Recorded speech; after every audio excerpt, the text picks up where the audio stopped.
right? Which is a really bad joke. Like, you'll see Andrew in here a lot. It was like my BFF and like my work husband.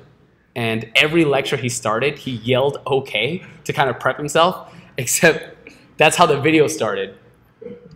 So whenever I'd hear him prepping for lecture, like sometimes he doesn't plug his headphones in, and I'll just hear okay, and then like it'll start. But I'm trying to do that. It's a throwback to my boy. All right, so let's talk about scoping, right? And how JavaScript runs and understands your code versus how Ruby does it. So the first thing is, okay, here's the answer, unfortunately.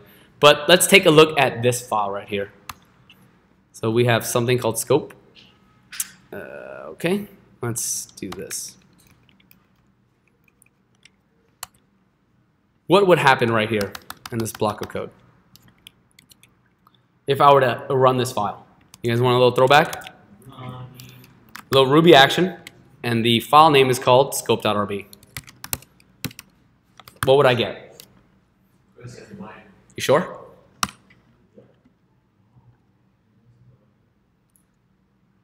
Okay, sorry. You forgot, huh? It's hard to jump between languages. When I was teaching mods 2 and 3, I jumped to Rails to JavaScript, and took a lot out of me. So why am I getting say name, the undefined local variable name? What is this missing here, and how can I make this work?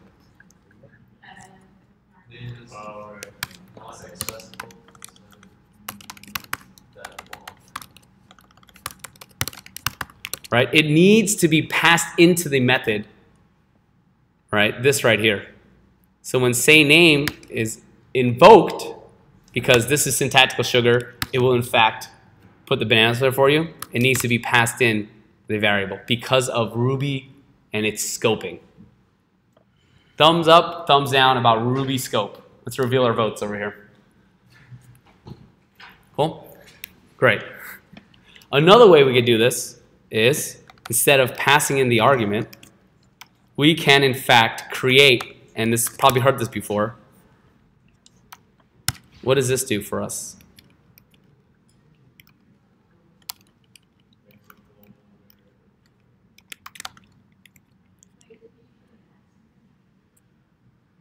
Now it works.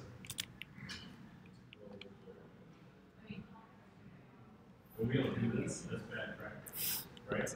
This is known as a global variable. That means that it is available everywhere in all the scopes. You can run into a lot of errors because if this is available everywhere, in all my files, if I accidentally use like $name, it'll pull from wherever that is. And because Ruby's dynamic, I can accidentally override it when I want it to be something else. So this is kind of dangerous, right? And specifically in the way that Ruby is written, I can easily overwrite it because unless I set it as a constant and I freeze the object, which means it is no longer mutable, this can cause a lot of errors. So let's move on to JavaScript and the way that it handles it.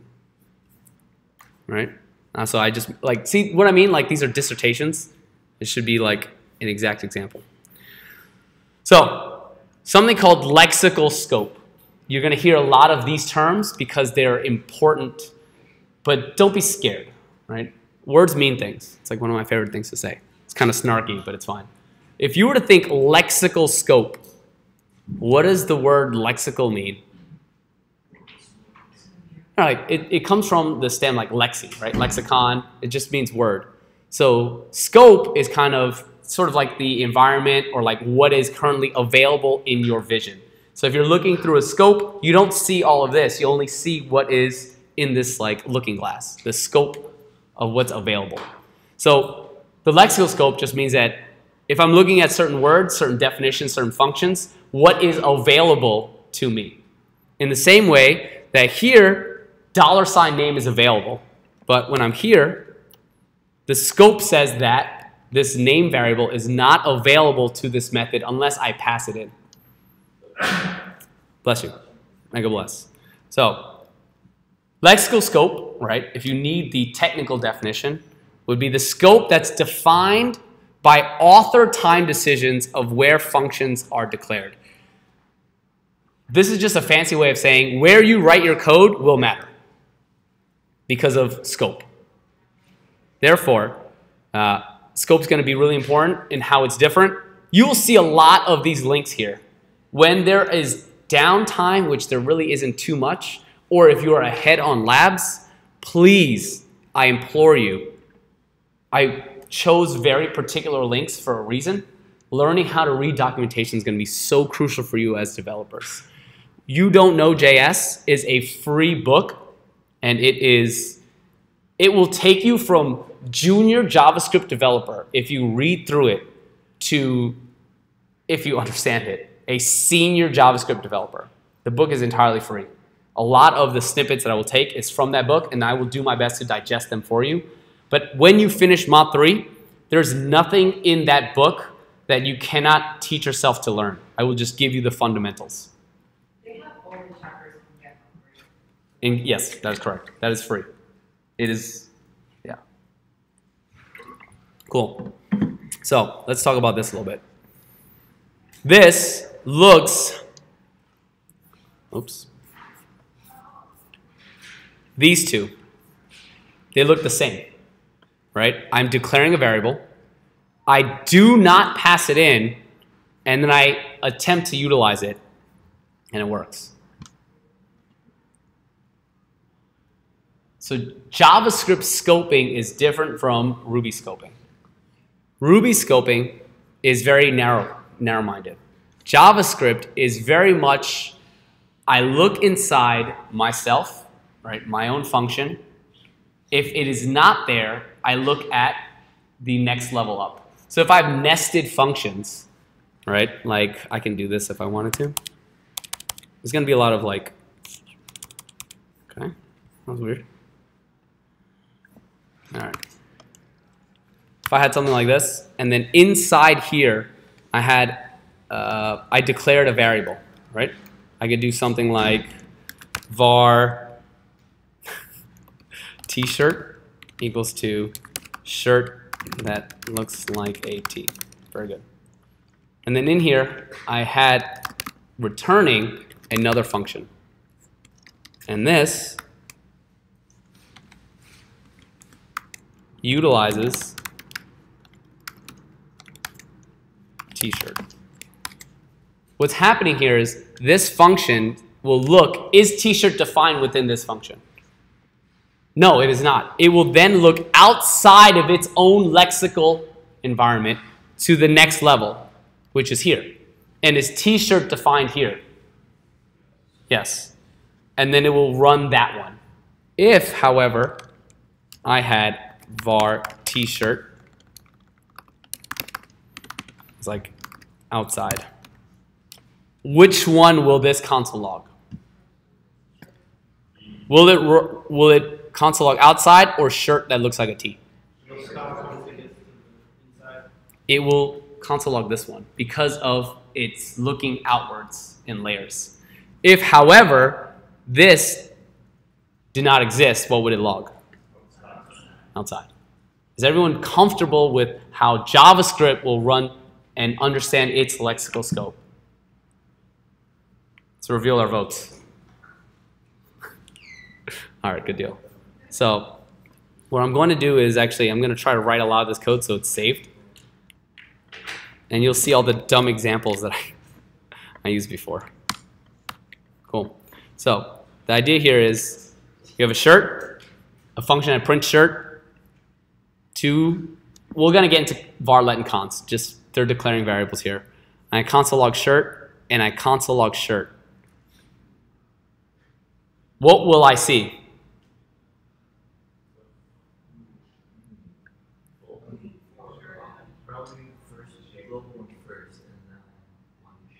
If I run this code, what do I see?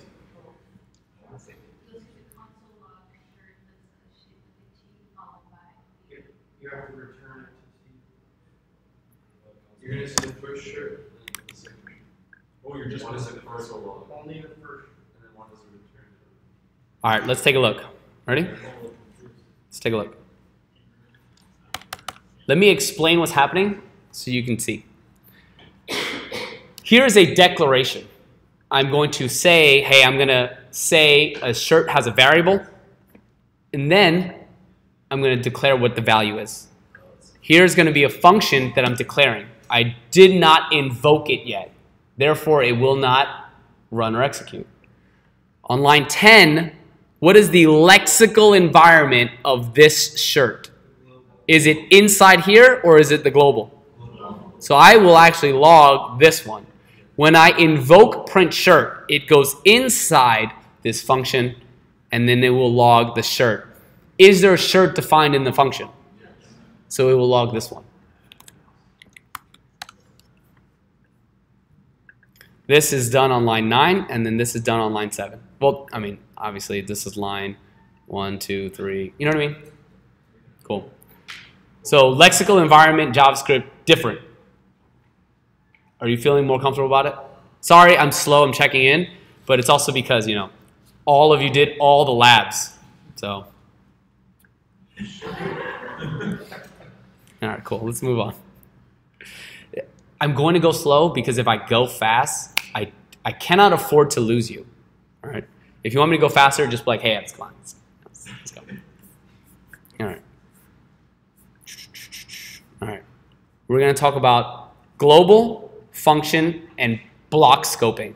So the first thing is everything that is not inside any other function. If you just write it regular styles like this, it is known as a global variable.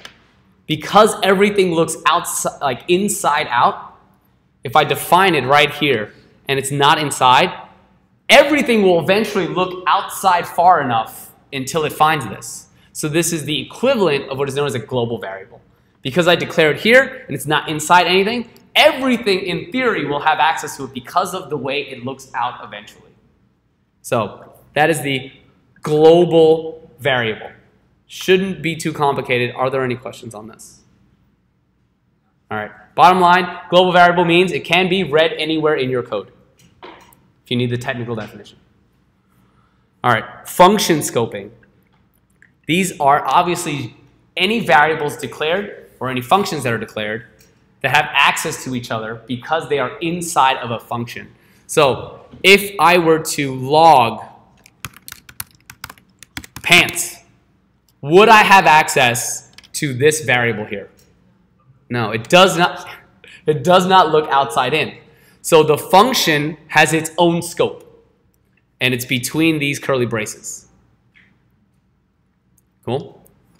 They can only be accessed within the scope of the function or anything lower on the scope chain. What I mean by lower is if I had another function here, and then this accessed pants. Would this have pants available to it? Yes. Okay. The last one is block, right? It's very similar to a function, but on a technicality, it is different. And that is the block scope. Anything between, oh, it's weird. Okay. All right. Anything between these curly brackets is essentially what is known as a block. You have seen these before when you run like an if statement. Oh man, that is annoying. When you run an if statement, sorry. If you run an if statement, and that is if condition, and then what comes after that? The block of code. That's why we call it that.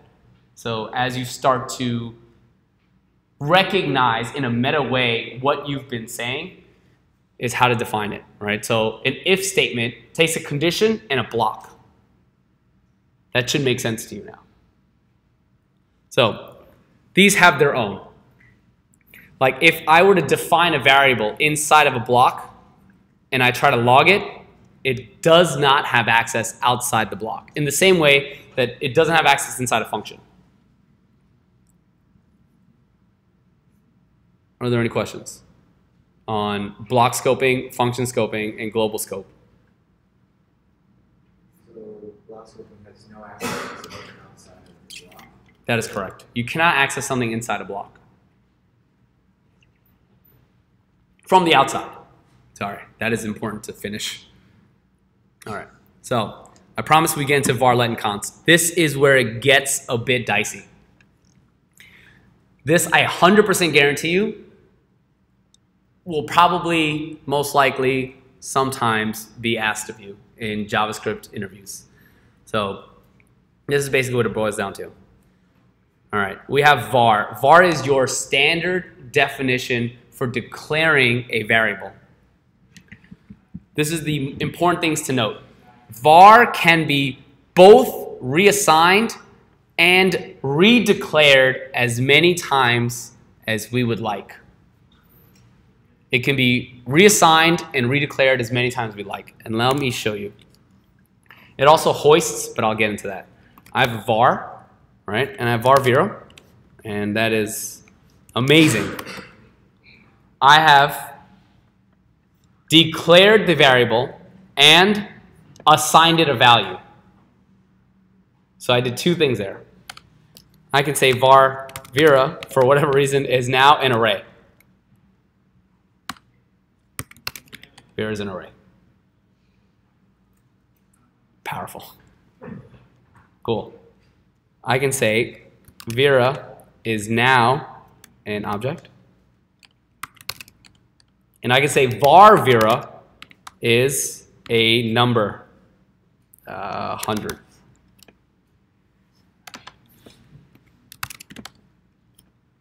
I have declared the variable, and I have assigned it a value. If I were to refresh and I were to ask for Vera, there's nothing there because I refreshed it, right? I can say var Vera and assign it nothing, which would make it what? So if I ask for Vera, the variable exists in memory, but it has no value. Has no value assigned by the JavaScript engine, not by me, because if I assigned it no value, what should I make it? No. Very good. So I can declare and assign as many times as I want. Let's take a look at let. Oh man, that's annoying. All right. I can do let ya boy. This is declare or assign. Right. Cool. And that is going to be equal to $1. Now, can I do your boy equals to, I don't know, what, do you guys have a ridiculous nickname for me? Weak sauce, right? Cool. What is your boy? I have reassigned the variable your boy.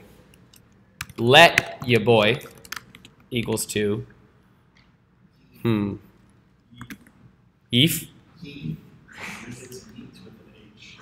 ETH? Yeah. Interesting. Okay. All right. The identifier your boy has already been declared.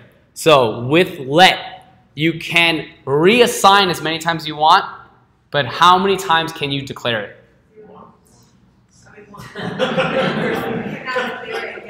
That is correct. Yes. I was like, yeah. You can only declare it one time. Also, to note, let does not hoist. All right, and I'll explain what that means. Let's talk about const. All right, who else we have? Const Chris. Powerful. All right, powerful. Just put Chris and just be like helping mod 1. Aww. Just kidding. No. Chris is in fact still powerful. So, can you reassign a const? No. No. So, in summary, var, you can assign and redeclare like a champ. Let, you can declare once, assign as many times as you want. And const is exactly that, right? I declare it, I assign it, and it's there. That's it. I cannot touch it. It is a constant. If I were to try, I see a question, const Chris again, I can't. I can't even const Chris, Nathan. Const is one declaring, one assigning. Therefore, if I did something like this, const Chris, and I did not assign it a value, it will block it. Because I'm trying to set Chris aside for memory, But if I can never reassign its value, why? I mean, it's worthless, right? It will perpetually be undefined. So JavaScript will be like, all right, I see what you tried to do there, and you're wrong, and it will block it. Whereas let can be reassigned. I'm going to try to show you good practice here. Will allow me to, because can be reassigned, can in fact be reassigned. I know. So, var let const, all right, thumbs up, thumbs down. All right, remember, they're just different, right? The reason you've probably read in your readings that var should be avoided is because let and const are the newer versions of declaring variables because you can run into potential issues. So for example, let's do this. I have a for loop. Dang it. Does anyone remember how to write a for loop? Sure. Var I equals to 0. This is the var, by the way. And what's next? Condition, right? I is less than 5. Sure. And then? Cool. And then all I'm going to do is console log I. Cool? Nothing crazy. Boop, boop. Wow, powerful. What is I right now? 0.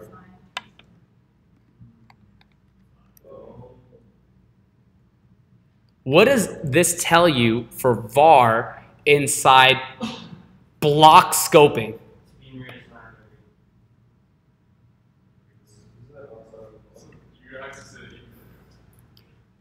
Var is not block scoped, meaning if I declare something inside of a block with var, it will leak outside and change. It will retain its value outside of the block. Perfect example is for let v for 0 equals to 0. We'll write the exact same code, right? V is less than 5, v plus plus, v plus plus. Right? Bloop, bloop, bloop, and I'm just going to go console log v. Great. Because let and const are block scoped. They are block scoped. They stay inside the block.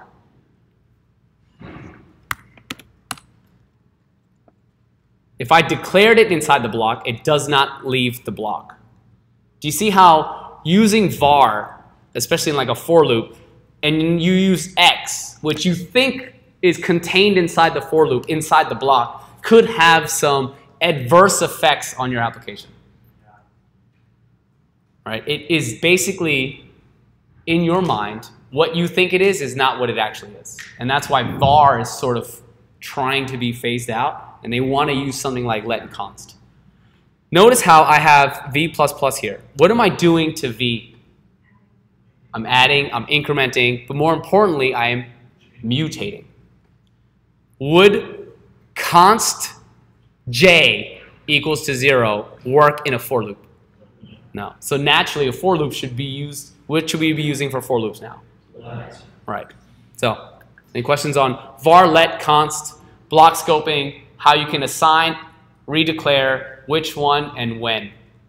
You should be able to, in your mind, figure out which one is what. Yeah? So if you had a variable that you declared var, could you then redeclare it with a let statement? Or Let's try. Var table equals to heavy. And then you're saying let table equals to light. What is table? Light. So you can redeclare if you like accidentally do a variable and you want to change it to a let.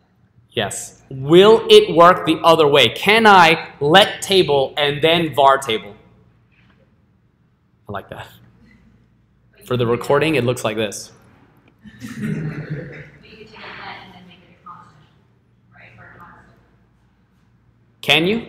No. If I did let, can I change it to a const? You can only declare one. You can only declare it once with let. You can only move from variable left, you can't move past that.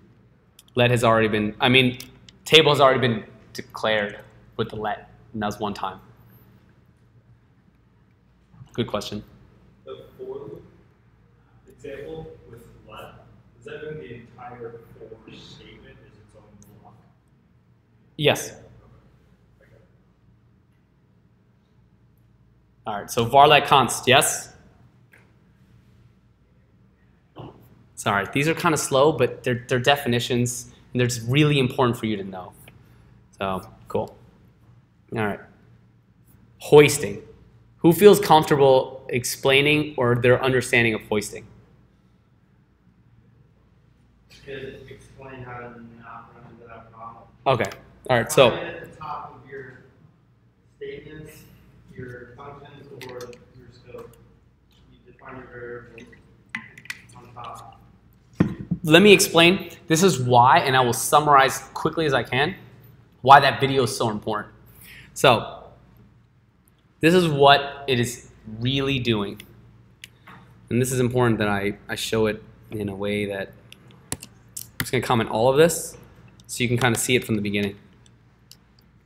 I will do var happy is equal to, I know. I haven't showed you this? Oh. All right, cool. Right, that looks like happy to me. Very good. Cool. And then I can console log happy.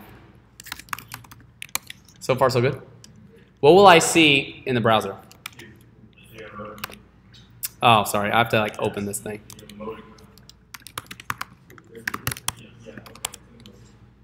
Cool. I think I need to actually do this. Yeah. Cool. There it is. So far, so good. Cool. What happens now? It still works, but it's hoisting. What will I see?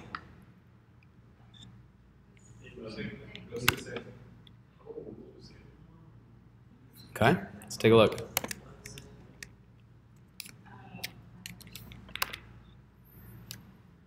So this is how JavaScript runs your code, and this is why it's so important that you watch that powerful 3.5 video. There's two phases to your JavaScript execution. The first phase is a read-through and store into memory. The second phase is an execution phase.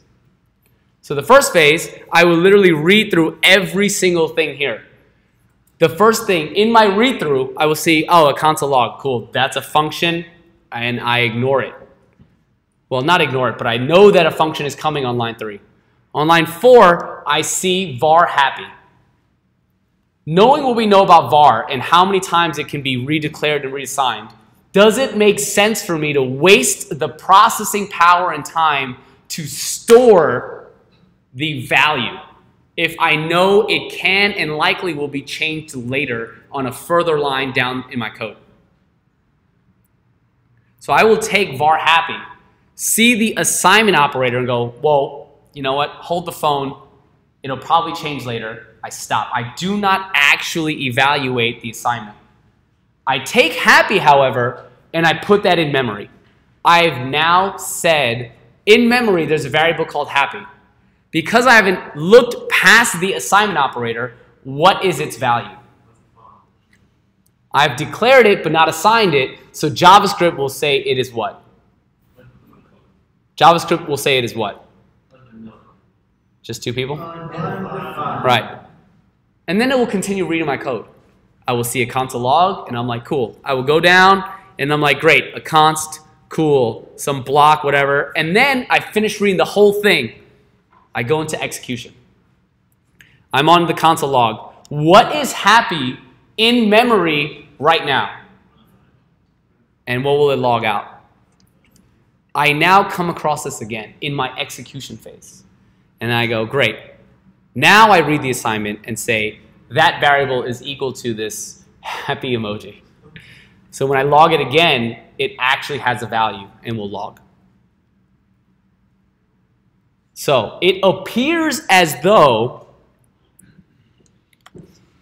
this variable is hoisted and moved to the top of your code. It looks like this. It looks like it was declared beforehand, even though it was not. That is what hoisting is. It is the way your JavaScript will run your code, and it will appear as though the code is written before other code. That's what hoisting looks like. If you ever give a definition in an interview, like, hey, what's hoisting? Oh, it's when the code moves up. The interview is over.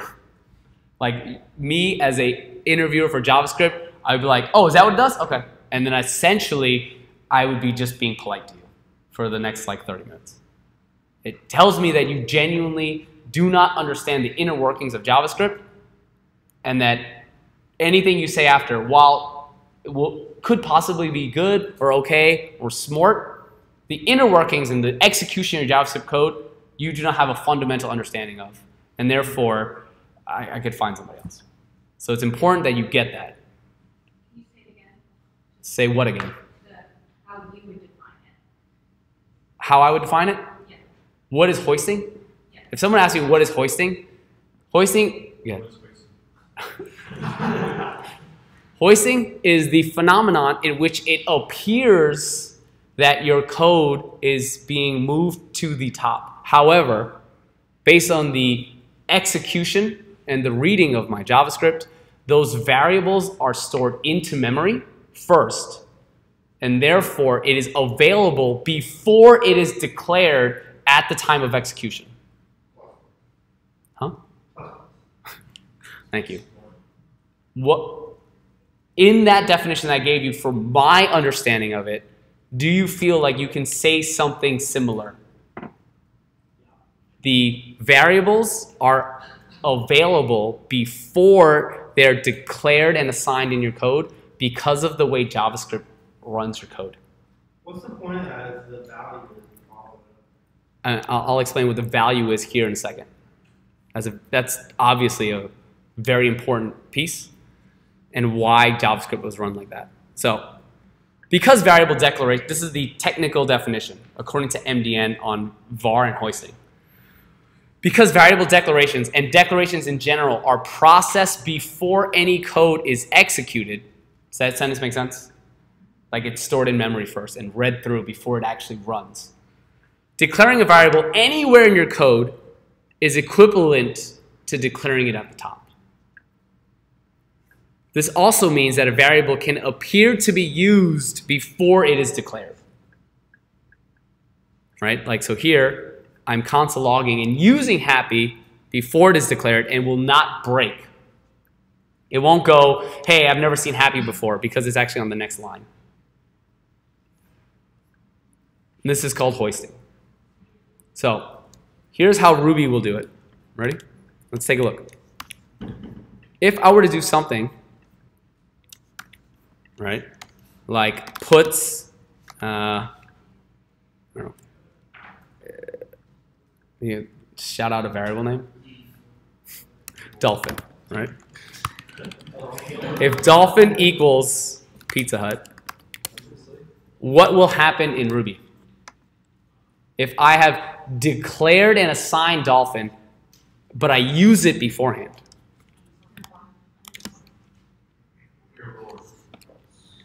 I haven't declared it yet, because when it hits line 9, it doesn't exist. So Ruby and JavaScript will read and execute differently. Whereas here, what is the console log value? Undefined, not the error.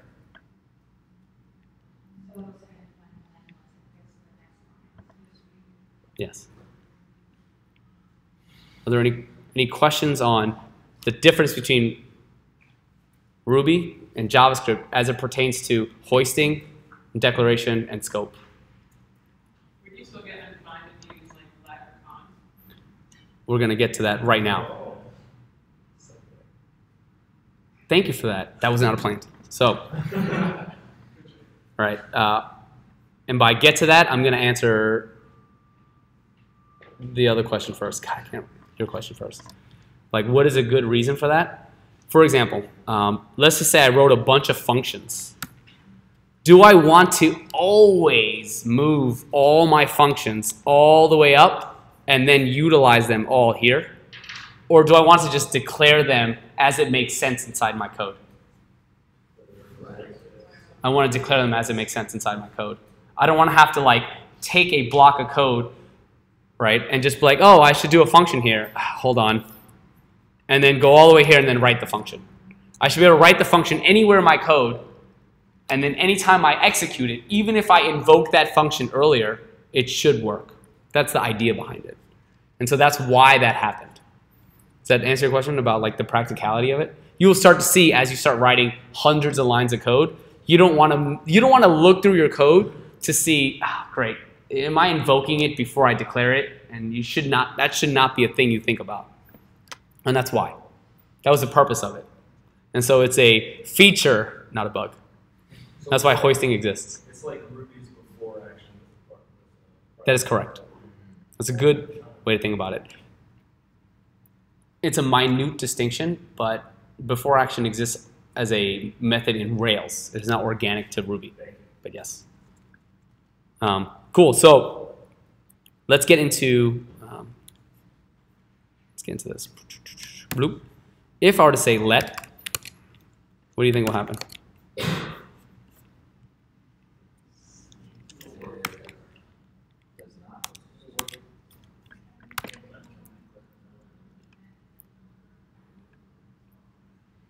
So let and const do not hoist. Var hoists, but let and const does not hoist. Is that because you can only declare once? Like hoisting kind of puts them to the top without an assignment, and that's kind of like comparing? No. What will happen is as the JavaScript runtime reads through your code, as Chrome specifically reads through it, because Chrome executes your code, it will see const, and it will be like, all right, cool, I'm going to come back at the time of execution and declare an assign at that time, because you cannot redeclare it. If I store it into memory, especially for const, I cannot reassign it. Isn't let like blocks code? Let and const are block scoped, and they do not hoist. So are these terms starting to like make sense or like feel familiar? Yeah. Did I answer your question, or is there something else? Okay. Yes. Ask you. So we are in the readings constantly told to not use var, and you're saying that var is the only way to like make logical code? No. What I'm saying is var will hoist, and it is important to recognize the pros and cons of var, let, and const. In modern JavaScript, you will very often not use var unless there's a specific reason you would like it to leave the block scope, or you need it to hoist. All right. So that's just like understanding JavaScript. In everything that we'll do here, there is a fraction of a percentage of you that will run into that problem. So hoisting, well, it's very important to know what it means. It's not done often. Not for the variable declaration var. Okay. Functions hoist, Okay. and that is super important. You need functions to hoist. That's Yeah, and so hoisting like still exists and is still very much utilized. Nobody says, oh, I'm going to write it here so it can hoist. You just write functions. You're like, oh, I can use it anywhere. Yeah. You got a question? That was kind of where I had is a good convention to hoist. Probably not for declaring a variable, but as you said, probably for. Yeah, for functions, right? So we remember this bad boy over here, right? Var x equals to 8. Cool.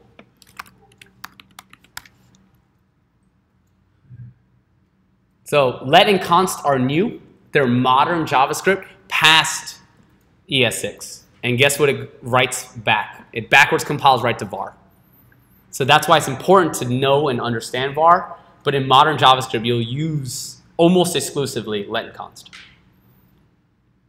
If you had a whole like 10, 15 lines of code and it's transferring it back to var, wouldn't that potentially cause problems? Potentially. But Chrome's runtime is very good. And it will actually account for every edge case that I've ever possibly run into, Chrome is accounted for. Yeah. Now you're like, oh, Chrome a browser, it's fast. Like, actually, it's really good at so many things that the normal civilians don't know about. I don't know why I said it that way. I thought it was going to work, and nobody laughed, so sorry. But yeah, Chrome as a runtime has a lot under the hood that makes it absolutely amazing. So, cool. Quick review. var, can that be assigned and redeclared? Yes. Let, can that be reassigned? Yes. Can it be redeclared? No. What about const? No. Okay, I'll accept that. I'll accept just no for const, right? Which, to clarify, means cannot be redeclared and cannot be reassigned.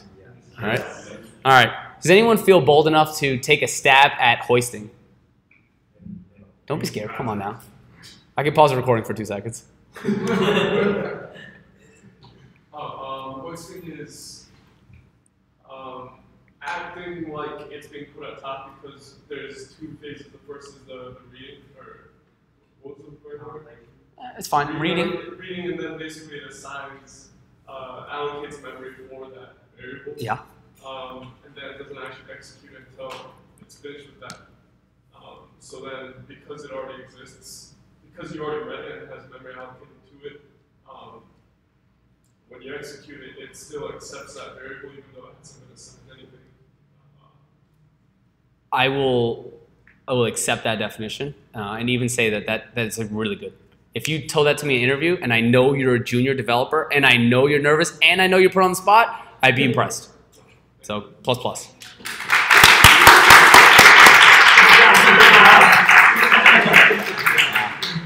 Hired. I have one question. So it means that the first phase is top to bottom. Left to right. And the execution is Top to bottom, left to right. But it just goes through, again, actually invoking everything now that everything has been stored into memory. I don't want to be rude. I'm just looking at the calendar because I want to make sure that the room is available for the next person. Okay, I don't think anyone's after at 3:30, at 2:30, 14:30. So, cool. So we went through var, let, and const. We went through hoisting. We went through scopes. Believe it or not, it gets dicier. So, but the fun dicey. Not like, you drop the hand grenade and you're like, oh snap, that's dicey. Been there. All right. So functions will hoist. Right? This is a good example. If I have this right here, can I invoke print shirt?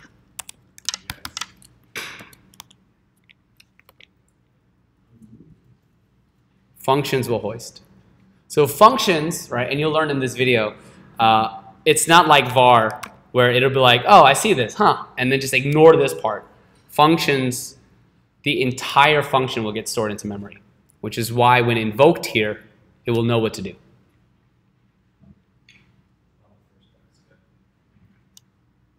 Does that sentence make sense? Functions are stored into memory, the entire function and what it does. Very good. All right, cool. Now, I can't do this, I'm sorry. Is this all right? Oh, man. Ooh, man. All right. Here's some more technical terms that I hope I can impart some ELL 5 and the technical definition on you. Functions are known as first-class citizens. So JavaScript has something called first-class functions, and then we'll get to something called closures. So let me read the technical definition to you first, explain what it is, and then if you looked at the technical definition, I hope you can make sense of it. So a first-class function is a programming language, like JavaScript, is said to have first-class functions when functions in that language are treated like any other variable. For example, a function can be passed as an argument to other functions and can be returned by another function and can be assigned as a value to a variable. That's a lot. but allow me to explain. Have you seen something like this? Let me make sure that this is there. Let me make sure that this right here is available. So you can read this, and hopefully as you're rereading it, this will make sense. The first thing is, right, it means that a function can be stored as a variable. Who has seen this in Ruby? Right? You have a cool method equals def something followed by puts eat followed by end. Has anyone ever seen this? Yes. You've seen this? That is insane. This does not work. Ruby does not like that. So you can assume then does Ruby have first-class functions? No. Absolutely not. No way. What I can do, however, is var, right, equals to a function. Because remember, function is just a object. And I can just do console log. Yep. Need variable names. And I stink. Sorry. Cool. So what is a? Is a function. It's a definition. Can I invoke this? Yes. You know it. So, does the sentence that functions can be stored in variables mean anything to you? Yes? All right, cool. Ruby cannot do that. Ruby does not have first-class functions. Would that be similar to making a prop and being able to read It is very similar to procs. If you don't know what that is, this answer is only for you.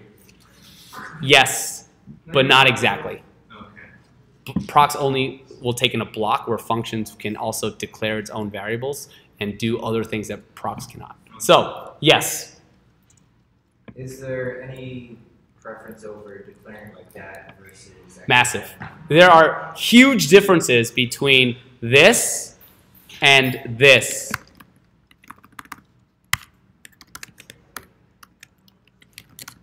Sorry, you said there is. There is.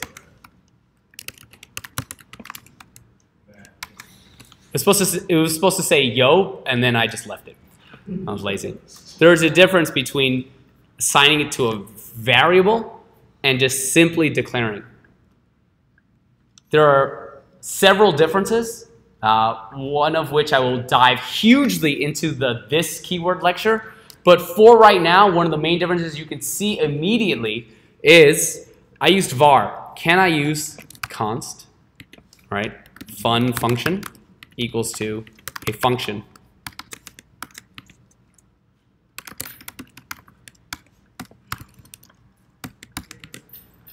Can I do that? Absolutely. Fun function. There it is. I can invoke it like a champ. Look at this const right here. Does var hoist?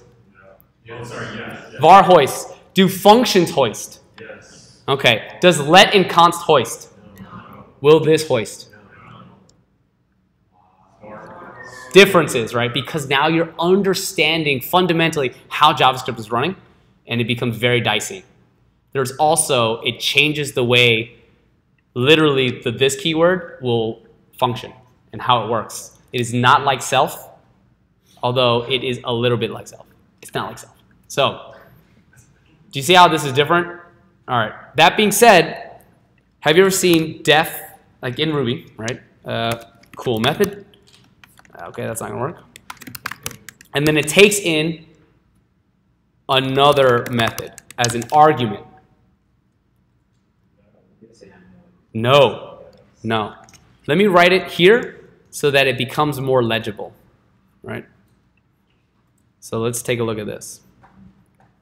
What I can do is, I'm just get rid of this. Ready?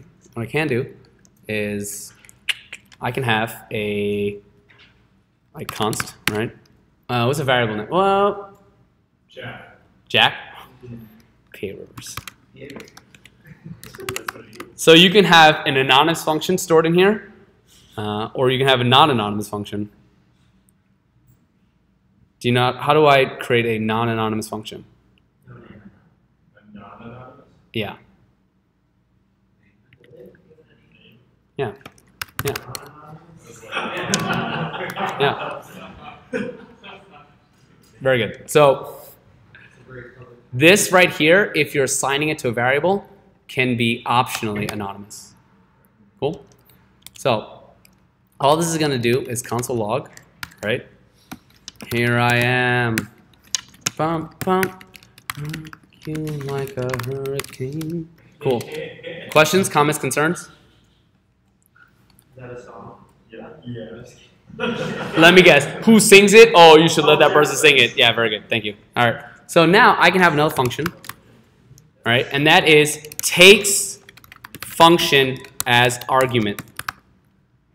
And guess what it does? This is going to be, right, a cool function. Remember, right now this is an argument, so it doesn't have any real value. It's when I invoke it that I actually have to pass in the function. And this is just going to do what? A cool function is a function. And can that function be invoked? Yes. It's getting dicey. Now I can take function as an argument. And what would I get right now? Definition. If I invoke it, what actually happens? It's going to invoke whatever I pass in as an argument, which here is going to be. So this gets invoked and it will console log.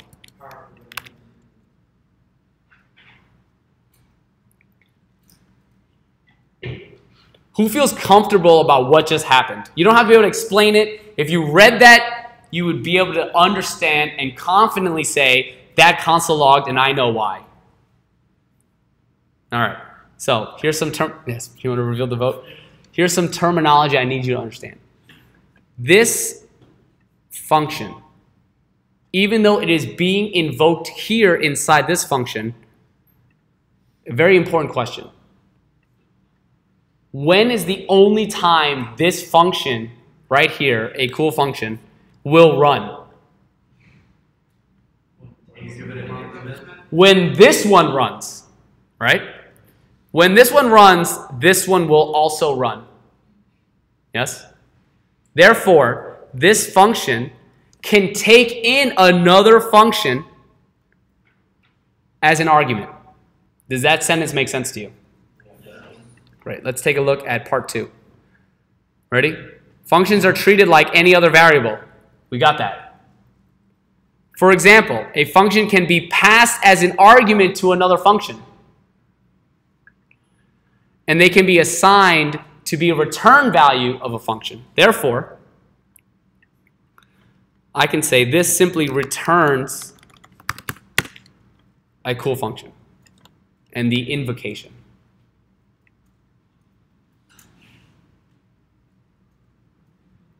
So, functions as first-class citizens, right? First-class functions. Even though you probably cannot say this from memory, I can't either. If you heard this again, like, hey, what does it mean that functions are treated as first-class citizens? Or what's a first-class function? Would you be like, oh, yeah, I've never heard that before. Evans is a terrible teacher.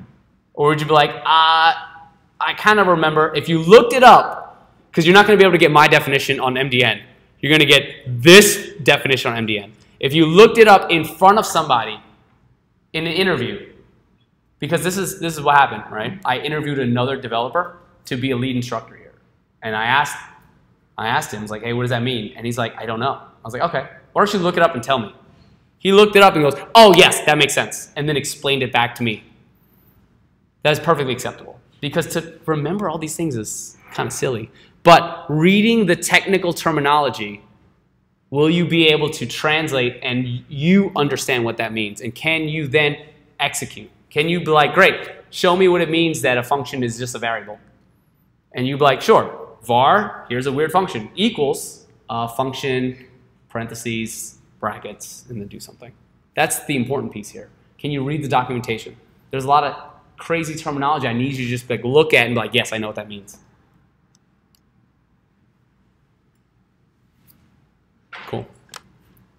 All right. Yeah, it gets like really wild in here. All right. So the next thing I want to talk about is something known as a callback. We've already done it.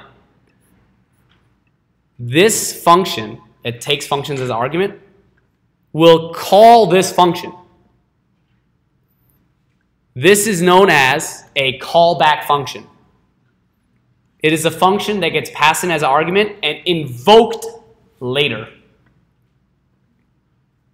It is a callback function. This is going to be very useful as we start getting into playing with and manipulating the HTML, that what you see on the screen. But that is a callback. It's just a function that simply is utilized as an argument to another function and gets invoked at a later time. Yeah? So I guess it could be thought of as a helper method in Ruby, to some degree. Oh, what method? As a helper method.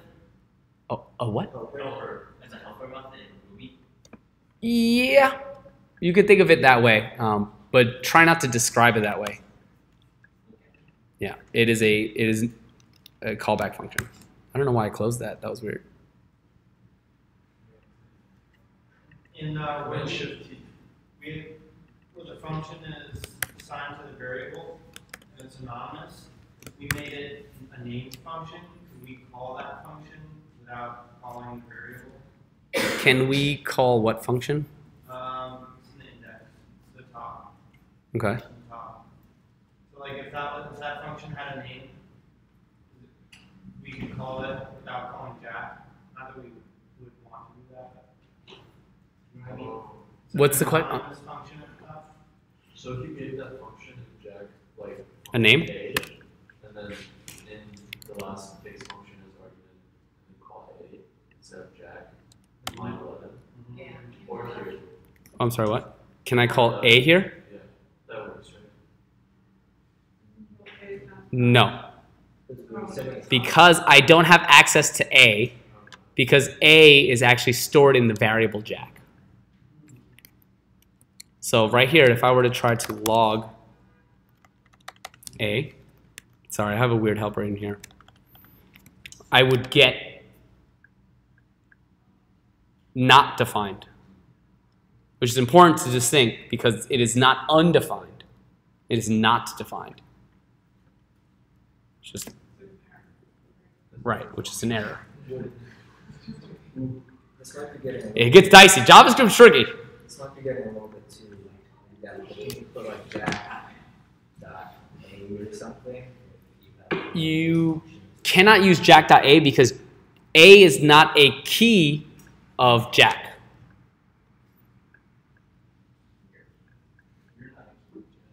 That's right. Oh, okay. Yeah, very good. Okay. So, any questions on what a callback function is? All right, let's take a look at that definition.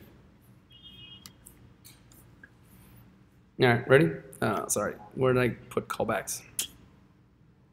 All right. Functions can also be passed to other functions arguments. That's because functions are first-class objects. These are referred to as callbacks. The definition is a callback function is a function passed into another function as an argument, which is then invoked inside the outer function to complete some kind of action or routine. That's a mouthful. It is a bit convoluted, but you've used callbacks already, and I'll explain. Watch this.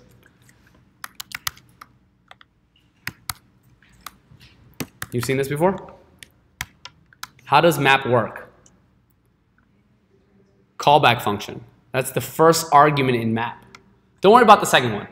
I'm going to dive into that when we get to this lecture. But the first thing is a callback function. And what does it look like? Right? That takes in another argument, which will be each one of these elements. So I'm just going to put, I don't know, element for funsies. So far, so good. And then I'm going to do the element, and all I'm going to do is like, I don't know, multiply it by 2. What do I get back? That's right, undefined. And when I open, I close. So map takes a callback function. What I can do is do this, all right? Const multiply by 3. And what does it do? It takes an element, and all I'm going to do is do that element return by 3. Okay, I didn't close it. Ah, the problem is here's the problem with const. Guess what I just did? I didn't finish it, but I think I declared it by accident. Yeah, I did. I declared it by accident. Okay, sorry. Sorry. Is that fair? Dang it.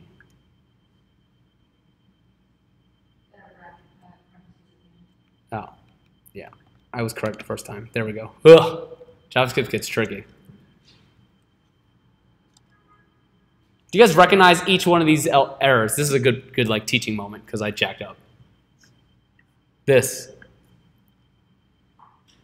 I basically said const, a name, and then I didn't say it was going to be like a function or anything. The second one here is I'm missing the initializer in the const declaration. So same thing. I had to assign it to be a function. And then I added this extra parentheses like a moron. Unexpected token at the end there. And then now it finally worked. Are you guys cool with this? You have to be able to like debug your own code. And you should know that we make mistakes all the time. All of us. Junior, senior, and it's okay. All right, so what I can do now is, let's take this real quick. This right here looks awfully familiar. It could take a callback function, and that is multiply by 3. Do I have the bananas on multiply by 3? Is it being invoked right now? I do not invoke it because inside the map function, it will invoke this function. So as a callback, you should always pass in the reference to a function. Here's why that makes sense. In my index.js, right here is an argument. It's going to be a function. Jack right here. Do I invoke Jack right here? No. I pass in a reference to this function. Because inside this function, Jack gets invoked.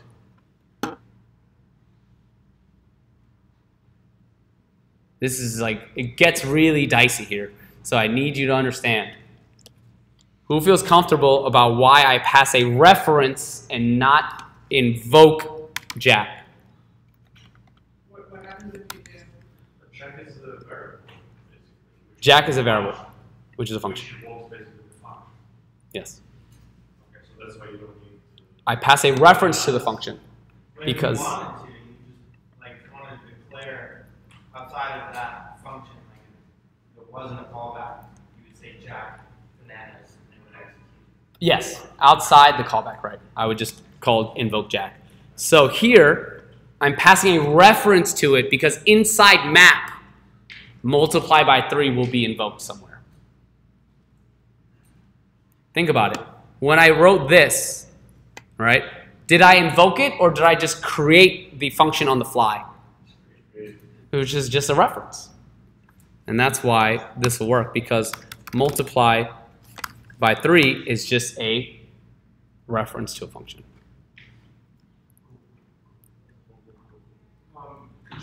Does a function A bananas, does that get hoisted to, like, can that be passed into takes as argument? No. The question is function A hoisted? No. Because I see const here on that first read-through, JavaScript will go const space. It will attempt to see, hey, does that mean anything? Yes, const is a reserved keyword, and it will stay.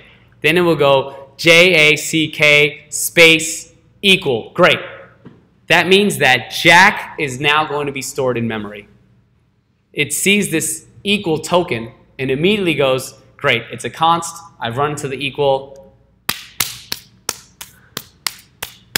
So nothing here happens on that first read through. So that means, but does it happen after when it gets to the execution?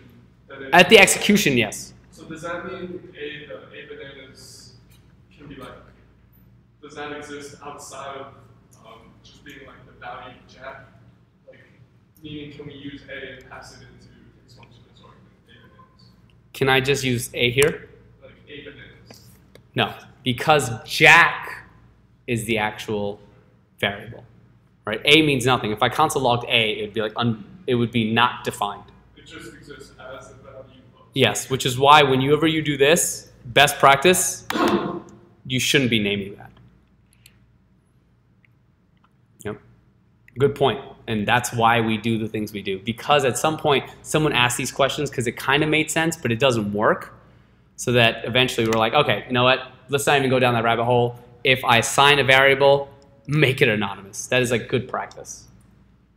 Are global functions that aren't bound to any constant or let, are they considered callback functions if they're not called in, even though they can be referenced within? No. If I were to do this, and I were to say Jack here, right? This is a function that's declared on the global, and I can either do this or this. If it is inside and being utilized as an argument, Jack is a callback function in this context. Here, Jack is being invoked on the global, and it is just a regular function. So the context is really important. Where you write something. JavaScript's weird. These are really good questions. Like, feel free to ask because trust me when I tell you, JavaScript's hard. Is there ever a situation where you would invoke a function as an argument? Invoke a function as an argument. You mean like, will I ever do this? Yeah. Yes, but it becomes very complicated. And I'll explain why at a different lecture. So, to review. One last question. Of course. When you say function, it takes function as an argument, pass in Jack, and then return Jack bananas to the bottom? Say again? Okay, so in the actual function, yeah, that function. This one. Yes. Yeah. So can you say Jack, can you pass Jack as an argument, then return Jack with the bananas? And it's executed the way that Jack. Where do you want me to write what? Okay, so where it says take function as an argument, Yes. pass in Jack. Here. Yeah, You want me to pass in Jack here? yeah. And This is just an argument that has no real value. Even if I name it Jack, it won't actually be Jack. okay, Right? Does everyone understand that? It's just an argument. Okay. so you can't return Jack bananas. You want me to do this? No, where it says return. Yeah. Function, can you just say Jack bananas? Can I say Jack? Here, the question is, if I pass in Jack as an argument, even though it is recognizing this as a parameter, I cannot invoke the name Jack here and expect it to be this necessarily. But based on what we know about scoping, is Jack defined in this function? What will it do next? So what will it see? Right. However, if I did const Jack equals to a function, this will work and this will now break. Who feels comfortable about why it broke based on that change I just made? JavaScript's hard. It's because you put parentheses after, and you can't call it that way, because you can't call a global constant inside. I'm sorry. What I mean to say is like Jackie. That's what I mean to say. Oh. Yeah. So essentially the function is the same, it's like, I'm gonna return another function, which I could call here. Mm-hmm. It's callback. Code. Yes. Nailed it. Nailed that definition. All right? So JavaScript's really tricky. And again, the scoping of all this and all of those different examples we used will change this keyword. That's why I need like an hour and a half on it. Cool? So I just need you to understand like individual base layer jumps. So functions are first class objects. All right, cool. Callbacks. All right.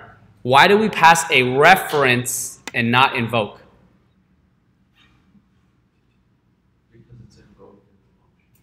We don't know what Because it's invoked in the function, yes. What did you say? I was going to say, because we don't know what's going to be in the future.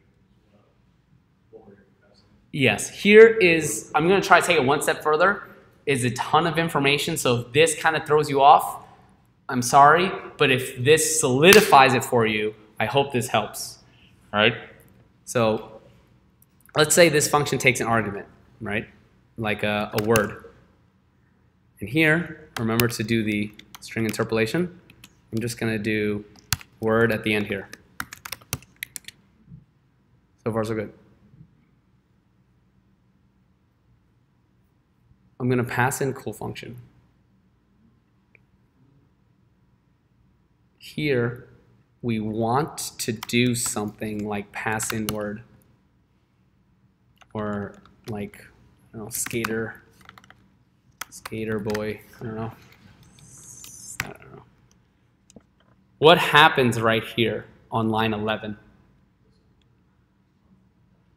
Unexpected argument. The function gets invoked immediately right here. It never actually like waits. When it runs this runs immediately. It never gets to this line to invoke. So the weird thing is you have to run Jack.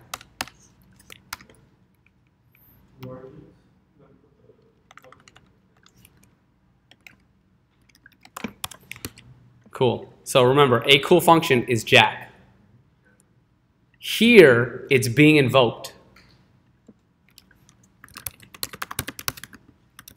This is where I want to pass in the argument.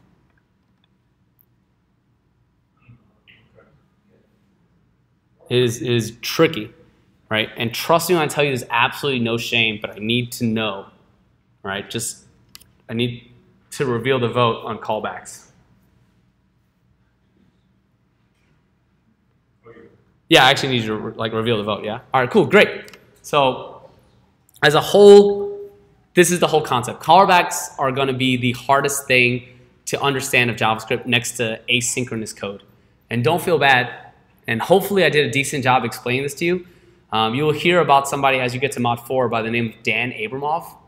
And he is the father of Redux. He basically created Redux. He's a developer that works on the React dev team and basically works on React, the React product, specifically contributing to Redux. He said it took him years to understand callbacks. I tried my best to explain to you in an hour and a half. So if you feel good, amazing. If you feel shaky, amazing. If you feel absolutely lost, that's still okay. But I need you to ask questions at this point, though. The bootcamp is tough. It's intense. It's very short. So there's a lot of information coming at you. Hopefully I did a decent job, but that's kind of what callbacks is. Can you go over the order in which like it's called? Yes. Let's do that one more time. Let's kind of go in there. I'm declaring a function, and I'm storing it as a variable.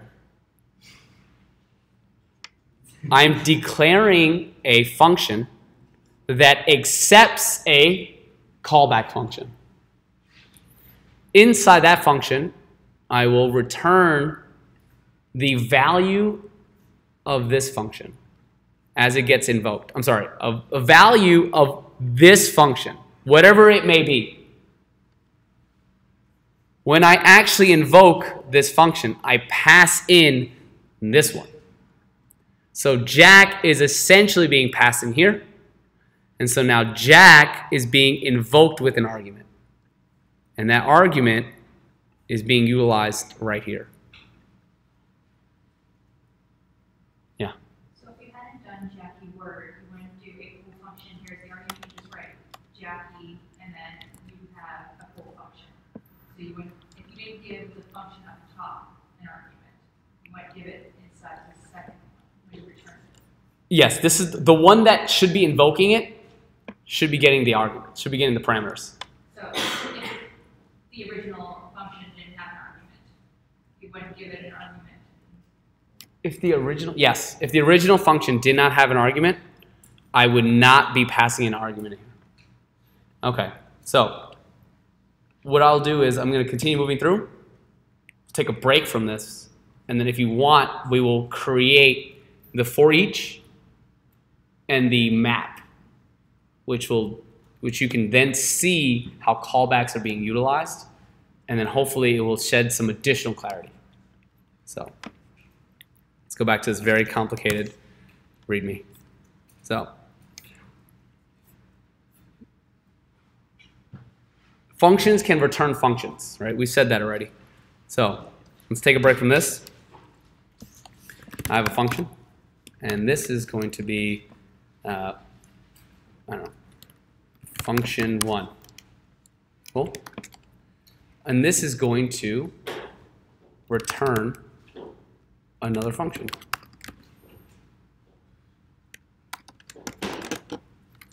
And that is going to return another function.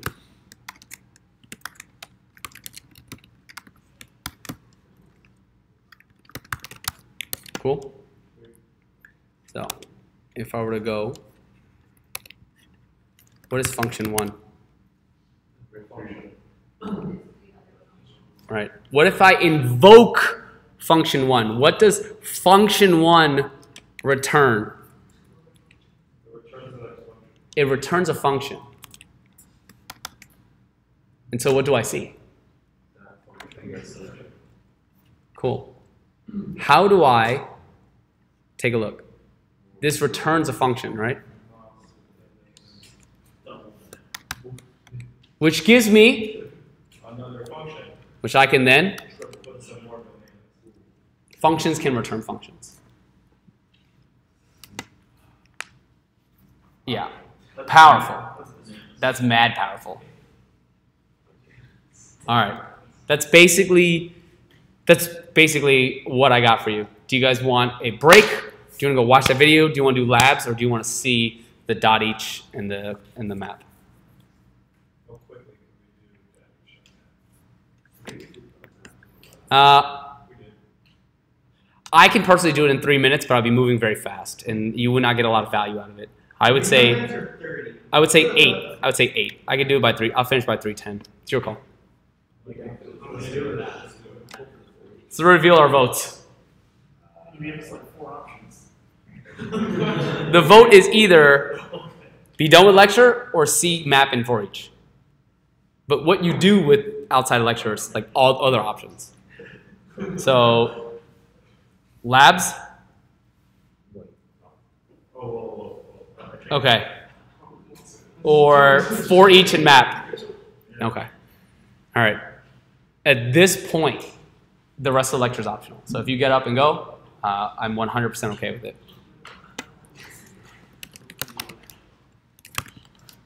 Okay.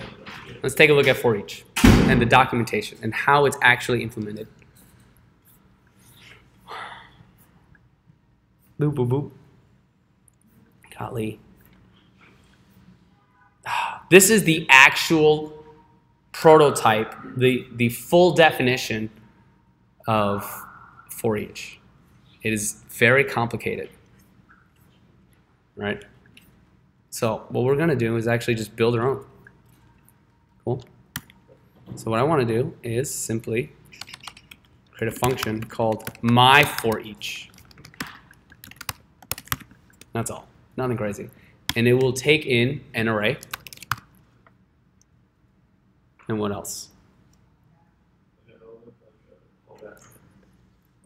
You don't really need. You need something else.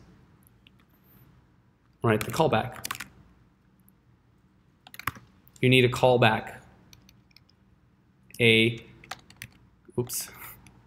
Callback function.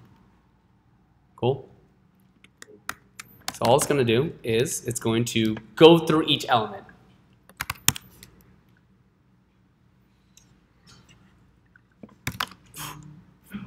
Get rid of that var. And then what do I want to do?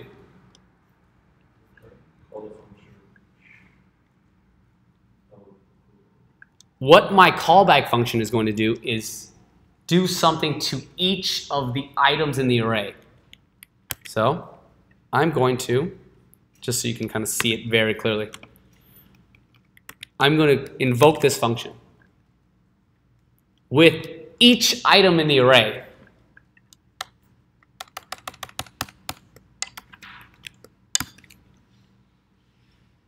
That's all it does. It loops through, and for each item in the array, it does this. So far, so good. I can just return it. Done. I'm done. So, huh? In the for loop, I don't think so. It shouldn't, not in the for state, in a statement like this. It's all right. We'll just console log it for fun. So I think you're actually correct. All right. So I have this definition, right? So that means that in here, I should have something called my for each. So far, so good. Great. I can do my for each and pass in an array. Look at that. Array and callback. Chrome is so good. So this array is literally 1, 2, 3. And now I need to pass it a callback.